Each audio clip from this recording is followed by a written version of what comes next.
सोलापूरचे माजी महापौर महेश कोठे यांचं हृदयविकाराच्या तीव्र धक्क्यानं निधन झालंय. कुंभमेळ्याच्या निमित्ताने प्रयागराज येथे गेल्यानंतर हृदयविकाराचा धक्का बसला, त्यातच त्यांची प्राणज्योत मालवली. महेश कोठे हे राष्ट्रवादी शरद पवार गटाचे सोलापुरातील दिग्गज नेते आहेत. नुकतीच त्यांनी विधानसभा निवडणूक सोलापूर उत्तर विधानसभा मतदारसंघातून लढवली होती. सोलापूरचे माजी महापौर महेश कोठे यांचं वयाच्या 55व्या वर्षी निधन झाल्यानं सोलापूरमध्ये हळहळ व्यक्त होत आहे.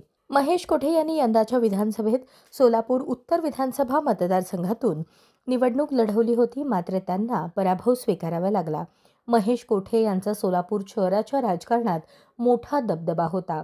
सोलापूर महानगरपालिकेचे महापौर, विरोधी पक्षनेते, सभागृह नेते अशा विविध जबाबदाऱ्या त्यांनी पार पाडल्या आहेत.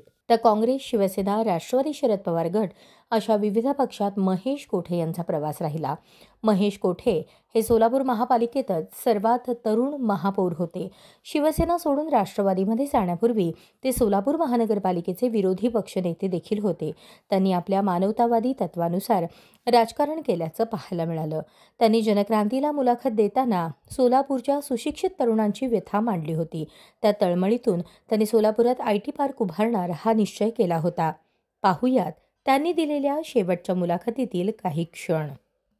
आता सुद्धा मी प्रयत्न करतो, मी झगडत राहिलोय कायम. मी माझे प्रयत्न सोडले नाहीत. तीनदा पराभूत झाल्यानंतर लोक राजकारण सोडून घरी बसतात, पण मी माझी न्याय मागण्याचा, माझ्या जनतेमध्ये जाण्याचा प्रयत्न मी केला. IT पार्क आणणार म्हणजे आणणार. जातीभेदाने फसवणूक आम्ही प्रामाणिकपणे काम केलं, फसवलं नाही. महेश कोठे जर 10 एकर देऊन 12 एकर देऊन जर IT पार्क साठी प्रयत्न करतोय, तर त्याला काय मदत केली तुम्ही सांगा ना मला. मी माझी 14ची जागा दिली.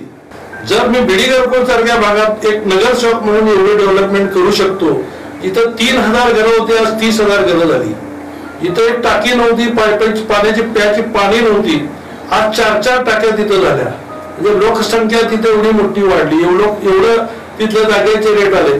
20,000चं जे घर होतं भाड्याचं बिडी कामगारांना दिलेलं, आज त्याची किंमत 20 लाख रुपये झाली.